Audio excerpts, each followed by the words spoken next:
মার্কিন প্রেসিডেন্ট নির্বাচন আজ, চমকের আশায় ট্রাম্প, জরিপে এগিয়ে বাইডেন। যুক্তরাষ্ট্রে ক্ষমতার পালা বদল হলেও সম্পর্ক পরিবর্তন হবে না, পররাষ্ট্র সচিব। শোকাবহ জেল হত্যা দিবস আজ, জাতীয় চার নেতাকে শ্রদ্ধা। এবং বিশ্ববিদ্যালয়ে সমন্বিত ভর্তি পরীক্ষায় প্রস্তুত নয় কোনো পক্ষই।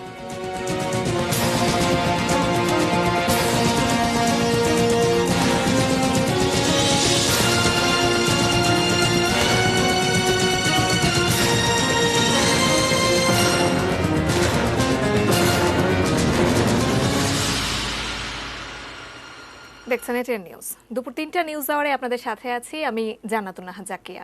এতক্ষণ সংবাদ শিরোনামগুলো শুনছিলেন, বিস্তারিত জানাবো। শুরুতেই মার্কিন নির্বাচনের খবর।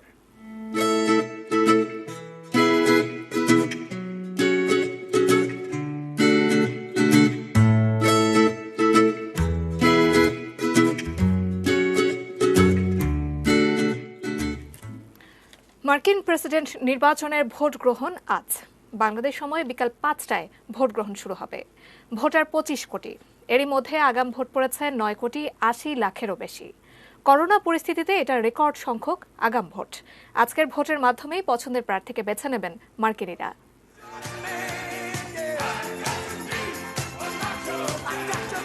সারা বিশ্বের নজর এখন যুক্তরাষ্ট্রের নির্বাচনের দিকে। বিভিন্ন জরিপে ট্রাম্পের চেয়ে এগিয়ে রয়েছেন বাইডেন। তবে শেষ সময়ের প্রচারে সুইং স্টেটগুলোতে সেই ব্যবধান কমিয়ে এনেছেন ট্রাম্প। ব্যতিক্রমী ইলেকটোরাল কলেজ পদ্ধতির কারণে শেষ হাসি কে হাসবেন সেটাই এখন দেখার বিষয়। শেষ মুহূর্তে জয় নির্ধারণী দোদুল্যমান রাজ্যগুলোতে দৌড়ঝাঁপ করেছেন দুই প্রার্থী। ভোটারদের মন জয় করতে প্রচারের শেষ কয়েক ঘন্টা ব্যয় করেছেন ট্রাম্প ও বাইডেন।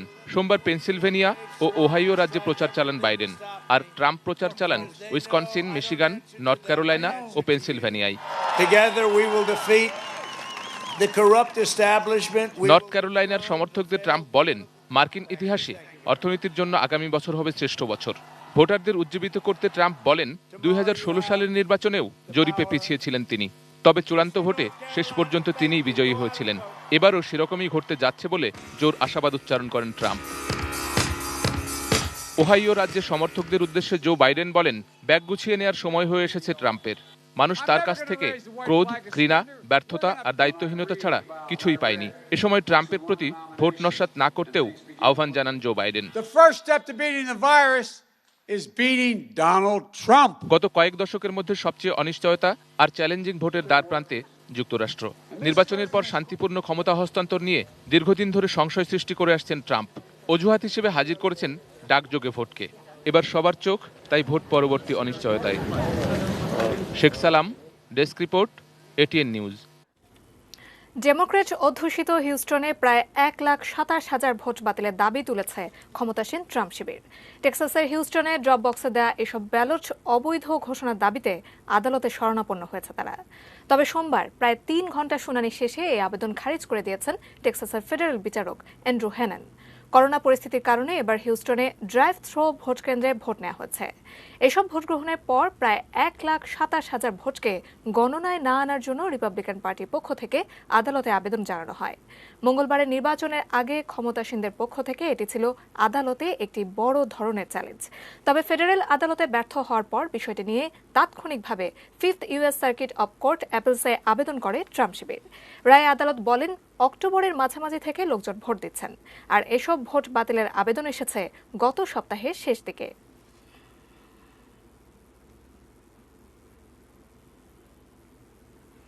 এদিকে নিউ হ্যাম্পশায়ারের ছোট্ট শহর ডিক্সভিল নচ এলাকার 5টি ভোটের সবগুলো পেয়েছেন ডেমোক্র্যাট প্রার্থী জো বাইডেন।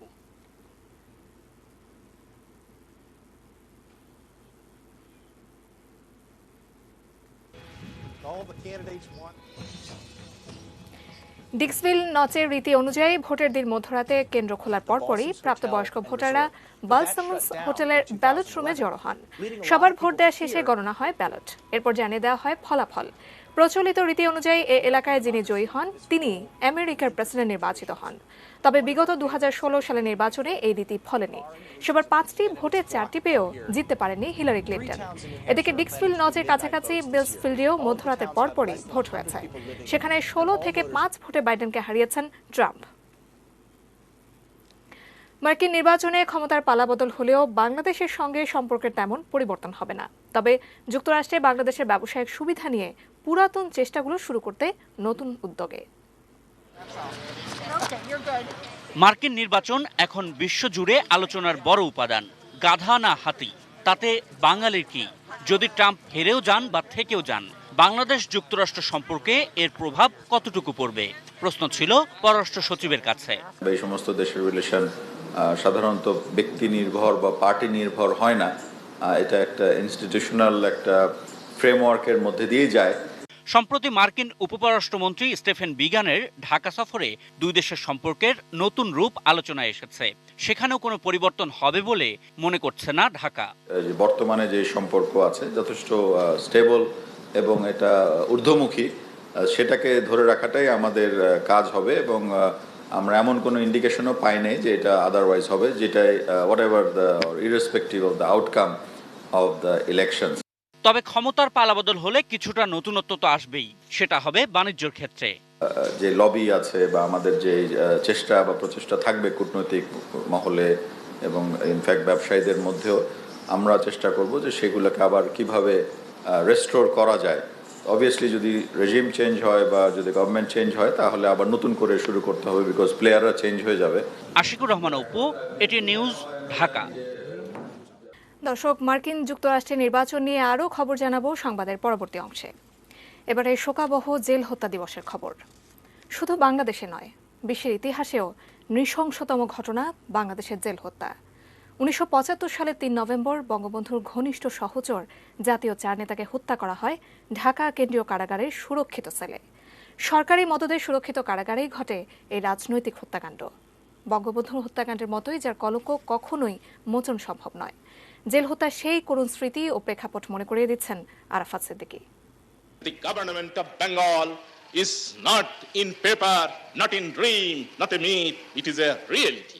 বঙ্গবন্ধু পাকিস্তানের কারাগারে বন্দী থাকা অবস্থায় বাংলাদেশের স্বাধীনতায় মূল ভূমিকা রেখেছিলেন মুজিবনগর সরকারের অস্থায়ী রাষ্ট্রপতি সৈয়দ নজরুল ইসলাম, প্রধানমন্ত্রী তাজউদ্দিন আহমদ, অর্থমন্ত্রী এম মনসুর আলী এবং স্বরাষ্ট্রমন্ত্রী AHM কামারুজ্জামান, যাদের সাংগঠনিক ক্ষমতা আর আন্তর্জাতিক যোগাযোগের দক্ষতা মাত্র 9 মাসে বাঙালিকে একটি স্বাধীন দেশের নাগরিক করেছে। সেই স্বাধীন দেশের কারাগারের মূল স্লোগান, রাখিব নিরাপদ, দেখাবো আলোর পথ। সেই কারাগারেই 1975 সালের 3রা নভেম্বর নির্মমভাবে হত্যা করা হয় বাঙালির জাতীয় 4 নেতাকে।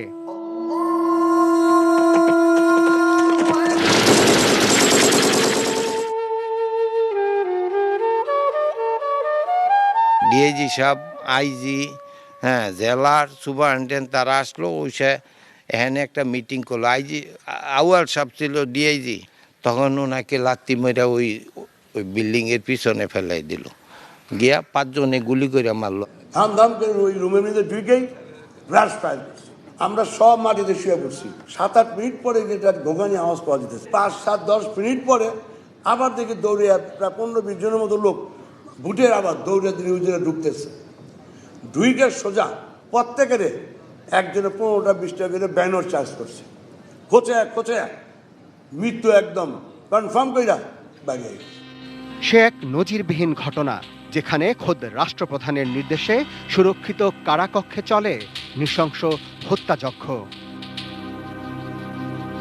আওয়ামী লীগের মির্জাফর খন্দকার মোস্তাক প্রস্তাব দিয়েছিলেন তার মন্ত্রিসভায় যোগ দিতে, কিন্তু নিশ্চিত মৃত্যু জেনেও বঙ্গবন্ধুর রক্তের সঙ্গে বেইমানি করেননি জাতীয় 4 নেতা। এটা আমার মা নিজেই আমাকে বলেছে। তিনি যখন জেলখানে এসেছিলেন তখন বলেছিলেন যে আমরা বেরোতে পারবো না জীবন্ত, আমাদেরকে মোস্তাক জীবন্ত বের হতে দেবে না। সেই নরপিশাচদের বিচার হওয়া দূরে থাক, রাষ্ট্রীয়ভাবে তাদের পুরস্কৃত করা হয় দীর্ঘদিন ধরে। বছরের পর বছর চলে একটি স্বাধীন জাতিকে আবারও পরাধীন করার হীন ষড়যন্ত্র। জিয়ায়ের সাথ খালেদা জিয়ার আমল, সব আমলেই আমরা দেখেছি ওই খুনিতে আশ্রয় প্রশ্রয় দেওয়া হয়েছে, কালো আইন জারি করা হয়েছিল, কালো আইন রক্ষা করে তারা খুনিতে বিচার করেন 21 বছর ধরে। তবে সব ষড়যন্ত্র কাটিয়ে বঙ্গবন্ধু ও জাতীয় 4 নেতার স্বপ্ন পূরণের পথে এখন বাংলাদেশ। পুরো জাতি এখন শুভ্র ফুলের শ্রদ্ধা ভরে স্মরণ করে দেশের সূর্য সন্তানদের। এ যেন বছরের পর বছর ধরে কলঙ্ক মোচনের এক ব্যর্থ চেষ্টা। Arafat Siddiqui, ATN news, Dhaka.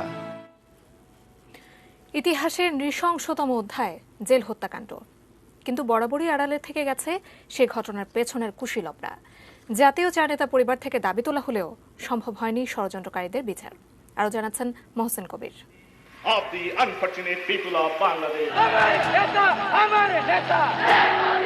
বঙ্গবন্ধুর অবর্তমানে মুক্তিযুদ্ধের নেতৃত্ব দিয়েছিলেন যে চার নেতা ৭৫-এর ৩ নভেম্বর কারাগারের অভ্যন্তরে তাদের হত্যা করে বাঙালির কপালে কলঙ্কের দাগ লেপে দিয়েছিল ঘাতকরা। সেই হত্যার পর বন্ধ করা হয়েছিল বিচারের পথ। নির্মম সেই ঘটনার দীর্ঘ ২৩ বছর পর ১৯৯৮ সালে ২৩ জনের বিরুদ্ধে অভিযোগপত্র দেয়া হয়। ২০০৪ সালে নিম্ন আদালতের রায়ে ৩ জনের মৃত্যুদণ্ড এবং ১২ জনকে যাবজ্জীবন কারাদণ্ড দেয়া হয়। সেই ঘটনার মাস্টার মাইন্ড হিসেবে যাদের বিরুদ্ধে অভিযোগপত্র দেয়া হয়েছিল তাদেরও দায়মুক্তি দিয়েছিল নিম্ন আদালত। ওবায়দুর রহমান, শাহ মুয়াজ্জেম, তাহের ঠাকুর, নূর ইসলাম মঞ্জুর এবং মেজর খায়রুজ্জামান, এই ৫ জনকে যে খালাস করে দিল, সেই খালাসি রয়ে গেল।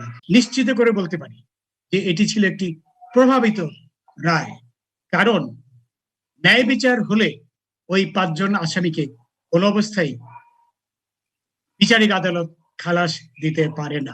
এর বিরুদ্ধে হাইকোর্টে যাওয়ার আপিল করার সুযোগ ছিল, কিন্তু বিএনপি সরকার আপিল করেনি। কেন করেনি এটা তো অত্যন্ত সহজেই বোধগম্য।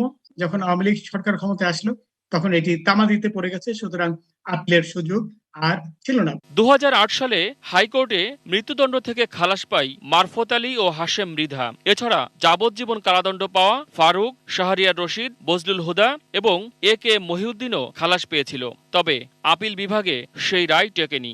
হাইকোর্টের ২ জন কট্টরপন্থী বিএনপি বিচারক, নজরুল ইসলাম চৌধুরী এবং আতাউর রহমান খান, তারা একমাত্র মুসলিম উদ্দিনের ফাঁসির আদেশ বহাল রেখে অন্য সবাইকে খালাস দিয়ে দিল।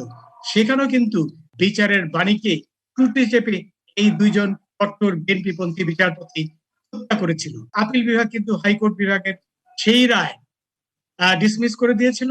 চার নেতার পরিবারের পক্ষ থেকে নৃশংস সেই ঘটনার পেছনের কুশীলবদের বিচার দাবি করা হয়। এখনো তামাদিতে রয়ে গেছে। তবে অনেকে মনে করেন যে আত্মীয় স্বজনরা রিভিশনের মাধ্যমে এই ব্যাপারটি আবার নতুন ভাবে খুলে দেখতে পারেন, কিন্তু সেই ব্যাপারে যথেষ্ট তর্ক বিতর্ক রয়েছে। জেল হত্যাকাণ্ডে জড়িত খুনিদের ১০ জন এখনো বিভিন্ন দেশে পলাতক। বাঙালির কপালে যে কলঙ্ক তিলক, খুনিদের সাজা বাস্তবায়নেই হয়তো তার কিছুটা মোচন হতে পারে। মহসিন কবির, এটিএন নিউজ, ঢাকা। এদিকে আওয়ামী লীগের সাধারণ সম্পাদক ওবায়দুল কাদের বলেছেন, জেল হত্যাকাণ্ডের অনেক রহস্য এখনো উন্মোচিত হয়নি। নতুন প্রজন্মকে জানানোর স্বার্থে সব রহস্য উন্মোচন করা উচিত। জেল হত্যা দিবস উপলক্ষে সকালে ধানমন্ডি ৩২ নম্বরে বঙ্গবন্ধুর প্রতিকৃতিতে প্রধানমন্ত্রী ও আওয়ামী লীগের পক্ষ থেকে শ্রদ্ধা জানানো হয়। বনানী কবরস্থানে জাতীয় নেতাদের প্রতি শ্রদ্ধা জানান দলটির কেন্দ্রীয় নেতারা। শ্রদ্ধা নিবেদন করে যুবলীগ, স্বেচ্ছাসেবক লীগ, ছাত্রলীগ সহ আওয়ামী লীগের বিভিন্ন সহযোগী ও অঙ্গ সংগঠন। পরে আওয়ামী লীগ সাধারণ সম্পাদক বলেন, সাম্প্রদায়িক অপশক্তিকে এখনও নিশ্চিহ্ন করা যায়নি। এছাড়া ৭১-এর পরাজিত শক্তি ৩ নভেম্বরের হত্যাকাণ্ডের মধ্য দিয়ে দেশকে নেতৃত্ব শূন্য করার ষড়যন্ত্র করেছিল। সেদিন তারা আমাদের নেতৃত্ব শূন্য করতে চেয়েছে।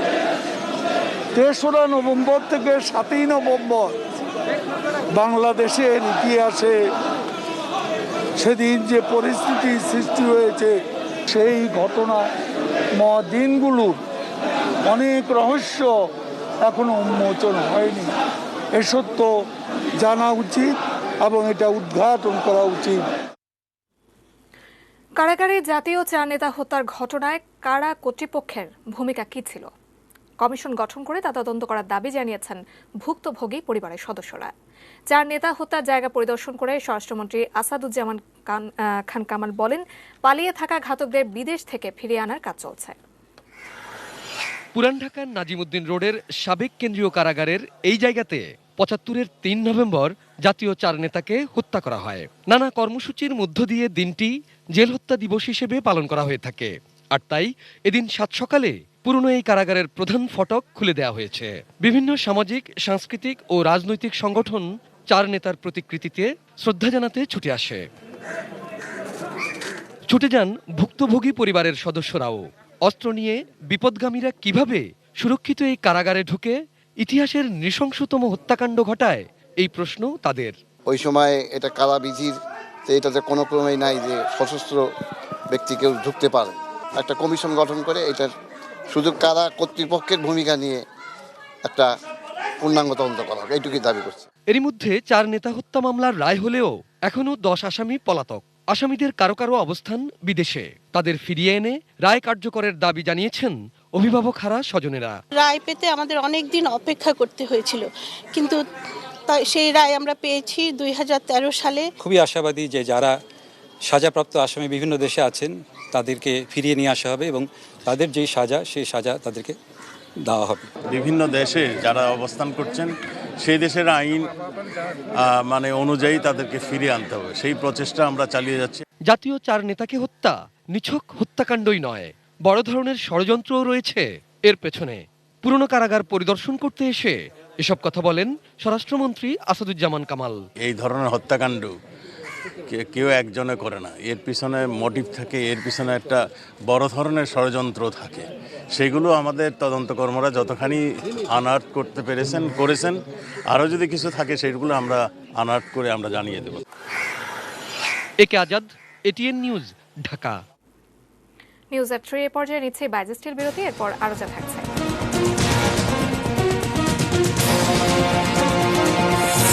বাক স্বাধীনতার নামে ধর্মীয় অনুভূতিতে আঘাত সমর্থন করে না বাংলাদেশ। এবং জগলুল ওয়াহিদের গুলশানের বাড়ির কাগজপত্র জমা দেওয়ার নির্দেশ।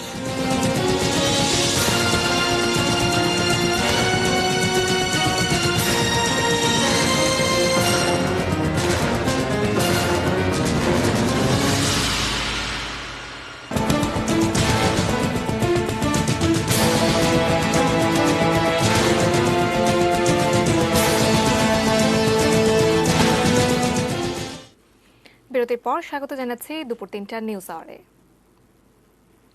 প্রায় ২০০ কোটি টাকা ব্যয়ে কক্সবাজার জেলায় শুটকি পল্লী গড়ে তোলা হচ্ছে। এটি সহ একনেক বৈঠকে অনুমোদন হল ২,৪৫৯ কোটি টাকার 4টি প্রকল্প। সকালে আগারগাঁও শেরে বাংলা নগরের এনএসএ সম্মেলন কেন্দ্রে জাতীয় অর্থনৈতিক পরিষদের নির্বাহী কমিটি বা একনেক বৈঠকে এসব প্রকল্প অনুমোদন হয়। প্রধানমন্ত্রী শেখ হাসিনা গণভবন থেকে ভার্চুয়ালি যোগ দেন একনেক বৈঠকে। শুটকি প্রক্রিয়াজাতকরণ শিল্প স্থাপন প্রকল্পটির কাজ ২০২১ সালের জানুয়ারিতে শুরু হবে। বৈঠক শেষে পরিকল্পনা সচিব আসাদুল ইসলাম জানান, অনুমোদিত অন্য প্রকল্পগুলো হচ্ছে যমুনার ভাঙন রোধে কাজীপুর উপজেলার 3টি এলাকার তীর সংরক্ষণ, 5 দোনা ভাঙা ঘোড়াশাল মহাসড়ক 4 লেনে উন্নীতকরণ এবং আমিনবাজার থেকে মাওয়া হয়ে মংলা পর্যন্ত 400 কেভির বিদ্যুৎ সঞ্চালন লাইন নির্মাণ।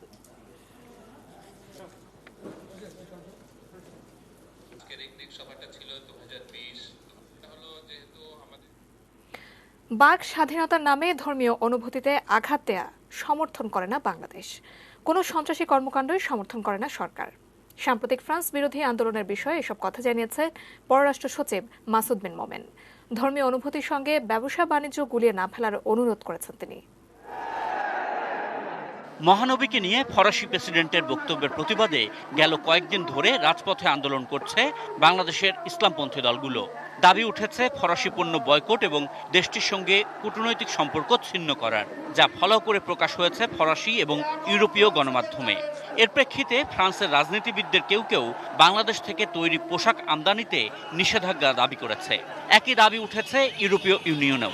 বাংলাদেশের তৈরি পোশাকের সবচেয়ে বড় বাজার ইউরোপ। এরকম অবস্থায় ঢাকার অবস্থান কি? মঙ্গলবার পররাষ্ট্র মন্ত্রণালয়ে কূটনৈতিক প্রতিবেদকদের সংগঠন ডিক্যাবের সঙ্গে আলাপকালে পররাষ্ট্র সচিবের কাছে ছিল এই প্রশ্ন। ধর্মীয় কারণ দেখিয়ে কোনো ধরনের সহিংসতা এটা বাংলাদেশ সমর্থন করে না। বাট একই সাথে আমরা মনে করি যে ধর্মীয় অনুভূতিতে আঘাত হানে এই ধরনের যে সমস্ত উক্তি বা যে সমস্ত আপনার প্রোনাউন্সমেন্টস আছে সেগুলোও বাক স্বাধীনতার নামে সেখানেও একটা রেসপন্সিবিলিটির একটা দিক আছে। একই সঙ্গে ধর্মীয় অনুভূতিতে আঘাত বা সন্ত্রাসী কার্যকলাপ কোনোটাই বাংলাদেশ সমর্থন করে না বলে জানান পররাষ্ট্র সচিব। সব সাইডকেই আমরা বলবো ধৈর্য ধরার জন্য, রেস্ট্রেইন করার জন্য, এবং যে এই ধর্মীয় ইস্যুগুলোকে আমাদের যে অর্থনৈতিক যে ইস্যুগুলো আছে তার সাথে গুলিয়ে যাতে না ফেলা হয়। Ashikur Rahman Apu, ATN news, Dhaka. বিশ্ববিদ্যালয়ে ভর্তি পরীক্ষা সমন্বিত বা গুচ্ছ পদ্ধতিতে আসতে 4 বিশ্ববিদ্যালয়ের প্রতি আহ্বান জানিয়েছেন শিক্ষামন্ত্রী দীপু মনি। তবে সমন্বিত পরীক্ষা নিতে এখনো কোনো পক্ষই পুরোপুরি প্রস্তুত নয়, এমনই ভাবছেন বিশ্ববিদ্যালয়গুলোর শিক্ষকরা। তাহলে এই করোনা মহামারীতে উচ্চশিক্ষায় ভর্তিতে কি হতে পারে সমাধান? সাজেদা সুইটির রিপোর্ট। করোনার ক্ষতি কাটাতে বা কমাতে পরীক্ষা না নেওয়ার সিদ্ধান্তের পর সমন্বিত বা গুচ্ছ পদ্ধতিতে ভর্তি পরীক্ষার পক্ষে শিক্ষা মন্ত্রণালয়। ঢাকা বিশ্ববিদ্যালয়, জাহাঙ্গীরনগর বিশ্ববিদ্যালয়, রাজশাহী বিশ্ববিদ্যালয় এবং বাংলাদেশ প্রকৌশল বিশ্ববিদ্যালয় বুয়েটকে নতুন পদ্ধতিতে আসার আহ্বান জানিয়েছেন শিক্ষামন্ত্রী। অন্য বিশ্ববিদ্যালয়গুলো এই পদ্ধতিতে ভর্তি পরীক্ষা একমত, তাহলে এই 4 বিশ্ববিদ্যালয়ও নয় কেন? ঢাকা বিশ্ববিদ্যালয়ের যে স্ট্যাটাস আর একটা বিশ্ববিদ্যালয়ের যেটা নবীন বিশ্ববিদ্যালয়, একটা পার্থক্য আছে। এই যে হিউজ যে সাবজেক্টগুলোতে একইভাবে সমন্বিত উপায়ে ভর্তি পরীক্ষা নিয়ে ছাত্রছাত্রী ভর্তি করানো, এখনো আমরা প্রস্তুত না। প্রশ্ন কেমন হবে? প্রশ্ন কে করবে? যে প্রশ্ন করবে সে আমার স্বাতন্ত্র্য রাখতে পারবে কিনা? খাতা কে দেখবে? ওএমআর হবে, ওএমআর হলে সে ওএমআর চেক করবে কি? র্যাঙ্কিং এর এই জটিলতাগুলো আছে, কোন ইনস্টিটিউশনের উপরে, কোন ডিপার্টমেন্টের উপরে, এগুলো যদি ঠিক না করেন আপনি তাহলে দিতে পারবেন না। এই সকল যুক্তিকে যৌক্তিক মেনেও সমন্বিত বা গুচ্ছ পদ্ধতির পক্ষে জোরালো মত শিক্ষাবিদ অধ্যাপক ডক্টর মোহাম্মদ কায়কোবাদের। অন্যান্য দেশেও হয়, আমাদের না পারার কোনো কারণ নাই। আমাদের বিভিন্ন বিশ্ববিদ্যালয়ের সহকর্মীদের প্রতি আমাদের আস্থাও থাকতে হবে, আস্থার স্থানটা তৈরি করতে পারতে হবে। ডক্টর কায়কোবাদ বলছেন, বৃহত্তর কল্যাণ বিবেচনায় শুরুটা করতে হবে। ছাত্রদের জন্য এতগুলো ভর্তি পরীক্ষা দেওয়া এত সম্ভব না, এবং আমরা সত্যি তাদেরকে একই সমতলে রেখে ভর্তি পরীক্ষা নিতে পারি না। জনদুর্ভোগ, অভিভাবকদের দুর্ভোগ, পরীক্ষার্থীদের দুর্ভোগ বিবেচনায় এনে করোনার প্রেক্ষিতে তাতে খুব অল্প সংখ্যক ভর্তি পরীক্ষার মাধ্যমেই আমাদের ছেলেমেয়েরা তাদের কাঙ্ক্ষিত বিশ্ববিদ্যালয় বিষয় পেতে পারে। শিক্ষা মন্ত্রণালয়, বিশ্ববিদ্যালয় মঞ্জুরি কমিশন ও অনেক শিক্ষাবিদের দীর্ঘদিনের চাওয়া সমন্বিত ভর্তি পরীক্ষা। মেশিন দিয়ে কিভাবে পরীক্ষা নেওয়া যায় সেই যন্ত্র, পরীক্ষা নিলেই তো খালি হবে না, পরীক্ষাতে আবার নকল টকল এগুলা অনেক অ্যাঙ্গেল আছে। প্রযুক্তি ব্যবহার করে সম্ভব কিনা সেটাও দেখবো, আর প্রযুক্তি ছাড়া যদি করতে হয় আমরা যেটা, সেটাও আমাদের মাইন্ডে আছে। ডিসেম্বরের এন্ডে কেমিস্ট্রি থেকে আমরা ওই যে এইচএসসি মার্কস গুলা পাবো, এন্ড ফেব্রুয়ারি মার্চের টাইমে হলে মানে বেটার হবে। Sajeda Sweety, ATN news, Dhaka. সঙ্গীত শিল্পী ফেরদৌস ওয়াহিদের ভাতিজি মুশফিকা ও মোবাশ্বেরাকে তাদের বাবা মোস্তফা জগলুল ওয়াহিদের গুলশানের বাসার মালিকানা সংক্রান্ত কাগজপত্র আদালতে জমা দিতে বলেছেন হাইকোর্ট। সকালে বিচারপতি মোহাম্মদ নজরুল ইসলাম তালুকদার ও বিচারপতি আহমেদ সোহেলের হাইকোর্ট বেঞ্চ এই বিষয়ে শুনানিতে এই আদেশ দিয়েছেন। আগামী 9 নভেম্বর পরবর্তী শুনানির দিন ধার্য করেছেন আদালত। এ সময় পর্যন্ত দুবোনের বাসার নিরাপত্তা ও ওই বাসায় তাদের স্বাভাবিক জীবনযাপন নিশ্চিত করতে গুলশান থানার ওসিকে নির্দেশ দিয়েছেন হাইকোর্ট। আদালতের তলবে জগলুল ওয়াহিদের 2 মেয়ে ও তার দ্বিতীয় স্ত্রী আঞ্জু কাপুর ওয়াহিদকে হাইকোর্টে নিয়ে যান গুলশান থানার ওসি মোহাম্মদ আবুল হাসান। গত 26 অক্টোবর সঙ্গীতশিল্পী ফেরদৌস ওয়াহিদের 2 ভাতিজিকে তাদের বাবার বাসায় অবিলম্বে প্রবেশ নিশ্চিতের নির্দেশ দেন হাইকোর্ট। ওই রাতেই গুলশান থানা পুলিশ তাদেরকে বাবার বাসায় তুলে দেন। ই কমার্সের নামে 22 লাখ গ্রাহকের কাছ থেকে 268 কোটি টাকা হাতিয়ে নিয়েছে একটি চক্র। এসপিসি ওয়ার্ল্ড এক্সপ্রেস নামে মাল্টি লেভেল মার্কেটিং MLM এর মাধ্যমে প্রতারণা করে আসছিল তারা। চক্রের 6 জনকে গ্রেফতার করেছে DB cyber and special crime বিভাগ। সকালে ডিএমপির মিডিয়া সেন্টারে ব্রিফিংয়ে ডিবির অতিরিক্ত কমিশনার AKM হাফিজ আক্তার জানান, চক্রের মূল হোতা আলামিন প্রধান ডেস্টিনির সঙ্গে জড়িত ছিলেন। সেখান থেকেই তিনি প্রতারণার এই পরিকল্পনা করেন। জানুয়ারি থেকে এ পর্যন্ত 10 মাসে তারা 22 লাখ গ্রাহক সংগ্রহ করেছেন, যার মধ্যে 5 লাখই প্রবাসী বাংলাদেশি। প্রতি গ্রাহক 1200 টাকার পণ্য ক্রয় করে সদস্য হন। চক্রের সদস্যরা বিভিন্ন অ্যাপস ব্যবহার করে অর্থ হাতিয়ে নিচ্ছিল।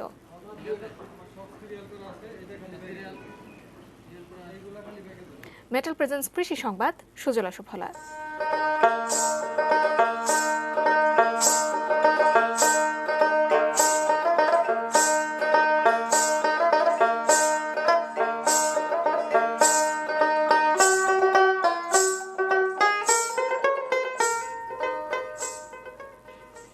ঝিনাইদহে বাণিজ্যিকভাবে মাল্টার বাগান করে কয়েক গুণ লাভের আশা করছেন চাষিরা। কৃষি অফিসের তথ্য মতে জেলায় এখন পর্যন্ত 63 হেক্টর জমিতে মাল্টার আবাদ হয়েছে। কদিন পরে এসব বাগানের মাল্টা বিক্রির উপযোগী হবে। সমতল ভূমিতে মাল্টা চাষে ভালো ফলন আর গুণগত মান নিয়ে সংশয় থাকলেও তা কাটিয়ে উঠেছেন চাষিরা। কৃষি অফিসের পরামর্শ ও তদারকিতে ঝিনাইদহের বাগানে এখন গাছ ভর্তি দেশীয় বাড়ি এক জাতের সুস্বাদু মাল্টা। চাষিরা জানিয়েছেন প্রতি বিঘা জমিতে 100 থেকে 120টি মাল্টা চারা লাগানো যায়। প্রতিটি গাছ থেকে প্রথম বছরে 10 থেকে 20 কেজি ফল পাওয়া যায়। পরের বছর ফলন হয় দ্বিগুণেরও বেশি। বিঘা প্রতি 15 থেকে 20 হাজার টাকা খরচ করে লাখ টাকারও বেশি মাল্টা বিক্রি করা যায়।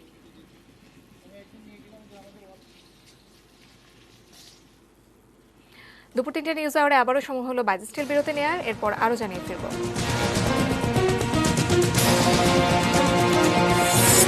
এখনো নানা রীতি আর প্রথায় অনুষ্ঠিত হয় মার্কিন নির্বাচন। এবং ফুটবল কিংবদন্তি ম্যারাডোনা হাসপাতালে।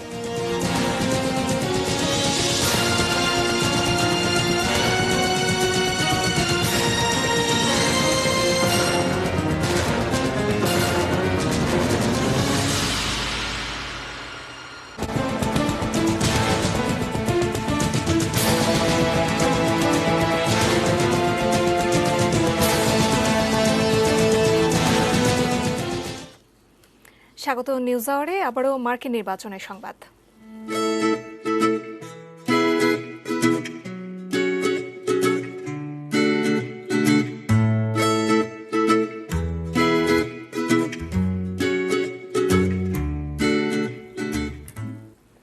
সংখ্যাগরিষ্ঠ ভোটারের রায় পেলেই প্রেসিডেন্ট নির্বাচিত হওয়া যায় না মার্কিন যুক্তরাষ্ট্রে। তাই ইলেকটোরাল কলেজ ভিত্তিক নির্বাচনী ব্যবস্থার কারণে জনমত জরিপে এগিয়ে থাকা বাইডেনকে হারিয়ে ট্রাম্পের আবারও বিজয়ী হওয়ার সম্ভাবনা একেবারেই কম নয়।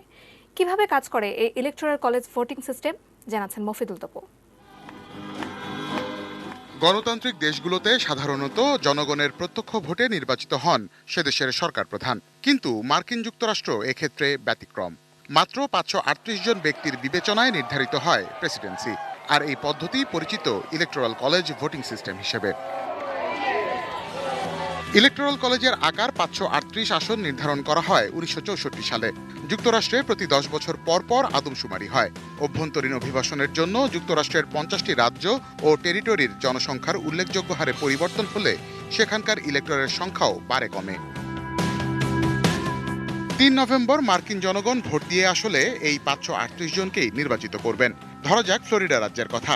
এবারের নির্বাচনে ভোট দিতে নিবন্ধন করেছেন ফ্লোরিডায় এমন ভোটারের সংখ্যা 1,40,65,627 জন। ধরুন ভোট গণনা শেষে দেখা গেল ডেমোক্র্যাট প্রার্থীর চেয়ে রিপাবলিকান প্রার্থী মাত্র 1 ভোট বেশি পেয়ে জিতেছেন। তাহলে ফ্লোরিডা রাজ্যের 29টি ইলেকটোরাল ভোটই রিপাবলিকান প্রার্থীর পক্ষে চলে যাবে। ভোটের সংখ্যানুপাতিক হারে ইলেকটোরাল কলেজ আসন ভাগ হয় না বলে রাজ্যভিত্তিক জনপ্রিয়তা বা বেশি ভোটে জয়ী হওয়াই মার্কিন নির্বাচনের শেষ কথা। আর এ কারণেই 2016 সালে হিলারি ক্লিন্টন সবগুলো রাজ্য মিলে ট্রাম্পের চেয়ে প্রায় 30 লাখ ভোট বেশি পেয়েও রাজ্যভিত্তিক ইলেকটোরেট কম জেতায় প্রেসিডেন্ট হতে পারেননি। আবার এই 538 জন ইলেক্টর দলীয় প্রার্থীকেই ভোট দিতে বাধ্য নন, যদিও জনগণের ইচ্ছার বিরুদ্ধে যাওয়ার কোনো নজির নেই যুক্তরাষ্ট্রের ইলেকটোরাল কলেজের ইতিহাসে। অর্থাৎ ডিসেম্বর মাসে যখন ইলেকটোরাল কলেজের অধিবেশন বসবে, তখন এই 538 জনের মধ্যে সংখ্যাগরিষ্ঠ ইলেক্টর যার পক্ষে ভোট দেবেন তিনিই হয়ে যাবেন পরবর্তী মার্কিন president. Mofidul Tapu, ATN news, Dhaka. মার্কিন নির্বাচনের দিনকে বলা হয় সুপার টুয়েসডে। নভেম্বরের প্রথম সোমবারের পরের দিন মঙ্গলবারই হয় মার্কিন প্রেসিডেন্ট নির্বাচন। কেন, কবে থেকে, সেই উত্তর নিয়ে সাদাত হাবিবের সেতু রিপোর্ট। মার্কিনীদের গণতন্ত্রের পথ চলা 230 বছরের। যুক্তরাষ্ট্রের ইতিহাসে প্রথম 69 বছর নির্বাচনের জন্য আলাদা কোনো দিন নির্দিষ্ট করা ছিল না। অঙ্গরাজ্যগুলো যার যার পছন্দ মতো দিনে ভোট গ্রহণ করত। ডিসেম্বর মাসের প্রথম বুধবারের আগের 34 দিনের যে কোনো সময়ে রাজ্যগুলো ভোটাভুটি করতে পারত, কিন্তু আগাম ফলাফল জেনে যাওয়ার কারণে যেসব রাজ্যে পরে নির্বাচন হতো সেখানে প্রভাব বিস্তারের সম্ভাবনা দেখা দিত। সেই সাথে সৃষ্টি হতো বিশৃঙ্খলার আশঙ্কা। প্রাথমিকভাবে 1845-এ প্রথম একসাথে সব অঙ্গরাজ্যে নভেম্বরের প্রথম রবিবার ভোট গ্রহণের প্রস্তাব আসে, কিন্তু রবিবার সবার সময় কাটত গির্জায় আর বুধবার ছিল কৃষকদের বাজারের দিন। তখন আবার বেশিরভাগ আমেরিকান করতেন কৃষিকাজ। নির্বাচনের কেন্দ্র থেকেও বেশিরভাগ ভোটারের বসবাস ছিল দূরে। এ কারণে ভোটের দিন মঙ্গলবার নির্ধারণ করা হয়, যাতে কৃষকরা রবিবার প্রার্থনার পর সোমবার ভোটের জন্য রওনা হতে পারেন, আবার মঙ্গলবার ভোট দিয়ে তারা হাট শেষ করে বাড়ি ফিরতে পারেন। সেই থেকেই এই মঙ্গলবার ভোটের সংস্কৃতির শুরু। আবার 1976 সাল থেকে সুপার টুইসডে হিসেবে মার্কিন প্রেসিডেন্ট নির্বাচনের প্রাথমিক ডেমোক্রেট ও রিপাবলিকান পার্টির মনোনয়ন প্রত্যাশীদের জন্য ফেব্রুয়ারি মার্চের ভোট গ্রহণের দিনকেই বোঝানো হয়। ওই দিন বেশিরভাগ রাজ্যে দুই পার্টির ডেলিগেটরা তাদের প্রেসিডেন্ট প্রার্থী নির্বাচন করেন। বাংলাদেশে যেমন নির্বাচনের দিন সাধারণ ছুটি থাকে, তেমনটা কিন্তু আমেরিকায় না। তাই তো মঙ্গলবার নিয়মিত কাজের দিন হওয়ায় ইচ্ছা থাকলেও অনেক ভোটারই ভোট দিতে পারেন না। তবে বর্তমানে চালু রয়েছে আগে আগে ভোট দেওয়ার ব্যবস্থা, আছে ডাকযোগেও ভোটের ব্যবস্থা, যা 2020-এর নির্বাচনে শুরু হয়েছে নভেম্বরের প্রথম মঙ্গলবারের 43 দিন আগে। আর সেখানে প্রায় 9.5 কোটি মার্কিনী কাকে প্রেসিডেন্ট হিসেবে সমর্থন করেন তাও জানিয়ে দিয়েছেন। তবে ভোট গ্রহণ শেষ হবে নভেম্বরের প্রথম মঙ্গলবারে, এরপর ফলাফল গণনা। তাই তো আমেরিকার প্রেসিডেন্ট নির্বাচনের জন্য ভোটারদের কাছে নভেম্বরের প্রথম মঙ্গলবার সুপার টুইসডে। সাদাত হাবিবি সেতু, এটিএন নিউজ, ঢাকা। সোশ্যাল ইসলামী ব্যাংক লিমিটেড বাণিজ্য সংবাদ।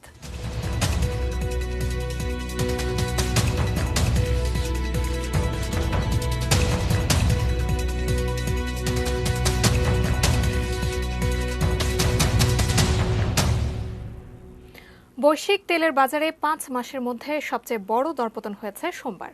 করোনা ভাইরাসের কারণে কয়েকটি দেশে আবারও লকডাউন জারি করায় এই দরপতন।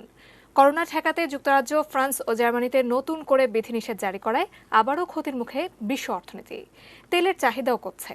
এছাড়া পণ্য ও শেয়ার বাজারে প্রভাব ফেলছে মার্কিন নির্বাচন। সোমবার এশিয়ার বাজারে প্রতি ব্যারেল অপরিশোধিত তেল বিক্রি হয়েছে $35.74। মে মাসের পর এটি সবচেয়ে কম দাম। তবে লন্ডনে প্রতি ব্যারেল তেল বিক্রি হয়েছে $37.86। চলতি বছরে এটিও 45% কম দর।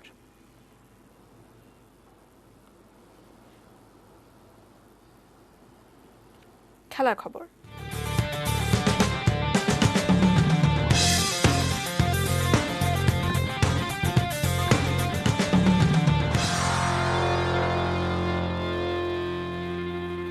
হঠাৎই অসুস্থ হয়ে হাসপাতালে ভর্তি হয়েছেন কিংবদন্তি ফুটবলার দিয়েগো ম্যারাডোনা। সোমবার রাতে হাসপাতালে আর্জেন্টিনা নেওয়া হয়েছে ম্যারাডোনাকে। এর আগে করোনা আক্রান্তের শঙ্কায় বেশ কিছুদিন ধরেই আইসোলেশনে ছিলেন তিনি। এবার হঠাৎ করেই দক্ষিণ বুয়েন্স আয়ার্সের লা প্লাতার একটি ক্লিনিকে ভর্তি করা হলো 1986 সালে আর্জেন্টিনাকে বিশ্বকাপ জেতানো অধিনায়ককে। তার ব্যক্তিগত চিকিৎসক লিওপোলদো লুকে জানিয়েছেন, কিছু ডাক্তারি পরীক্ষার জন্য ম্যারাডোনাকে হাসপাতালে নেওয়া হয়েছে। এখন পর্যন্ত তার শারীরিক অবস্থা জটিল নয়, করোনার লক্ষণও নেই।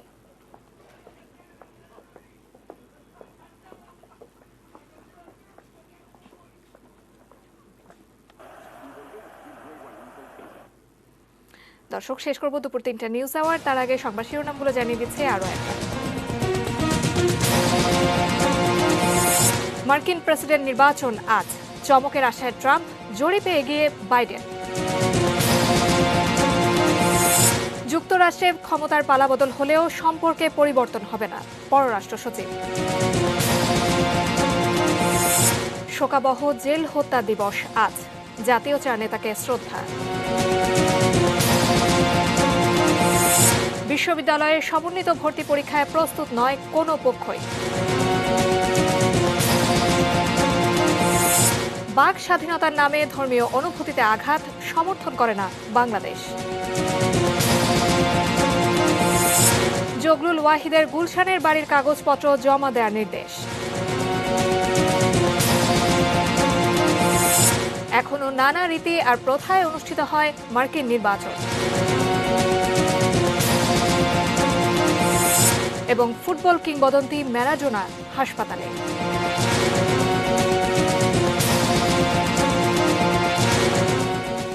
এই ছিল নিউজ আওয়ার। সঙ্গে থাকুন, দেখতে থাকুন এটিএন নিউজ। আর এটিএন নিউজের ব্রেকিং নিউজ আপনার মোবাইলে পেতে টাইপ করুন START স্পেস AN, পাঠিয়ে দিন 5959 এই নম্বরে। ধন্যবাদ।